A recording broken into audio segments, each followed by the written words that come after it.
मित्रांनो, गरमी वाढली की घरात कूलर आणण्याची घाई सुरू होते. जर चुकीचा कूलर घेऊन आलो तर आपला पैसा आणि टाइम दोन्हीही वाया जातो. आज आपण जाणून घेणार आहोत की एअर कूलर घेताना कोणकोणत्या गोष्टीची काळजी घेतली पाहिजे. मित्रांनो, बाजारात दोन प्रकारचे कूलर येतात, डेझर्ट कूलर आणि पर्सनल कूलर.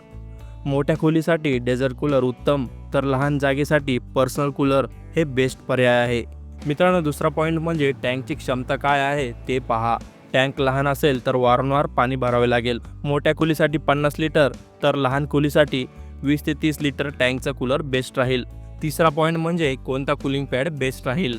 मित्रांनो, हॅनिकॉम कूलिंग पॅड टिकाऊ आणि जास्त कूलिंग देतो, पण महागसुद्धा असतो. व वूलवूड पॅड स्वस्त असतो, पण तो लवकर खराब होतो. त्यामुळे हॅनिकॉम पॅड असलेला कूलर बेस्ट राहील.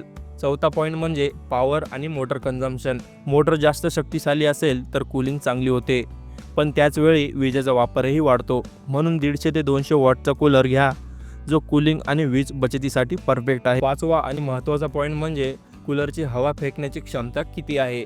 काही कूलर फक्त 10 फूटपर्यंत हवा फेकतात, तर काही 30 ते 50 फुटापर्यंत. जर खोली मोठी असेल तर जास्त एअर थ्रो असलेला कूलर घ्या. तर मित्रांनो, कूलर खरेदी करताना ह्या गोष्टी नक्की लक्षात ठेवा. तुमचा वेळही वाचेल आणि तुमचा पैसाही. अशाच इन्फॉर्मेटिव्ह व्हिडिओसाठी आपल्या पेजला नक्की फॉलो करा आणि शेअरसुद्धा करा. जर तुम्हाला समजत नसेल की कोणत्या कंपनीचं बेस्ट कूलर आहे, तर त्यासाठी तुम्ही आपल्या टेलिग्राम ग्रुपला नक्की जॉईन व्हा. त्या ठिकाणी तुम्हाला नक्की कळेल की कोणत्या कंपनीचं कूलर बेस्ट आहे. आणि हो मित्रांनो, टेलिग्रामची लिंक ही आपल्या बायोमध्ये दिली आहे.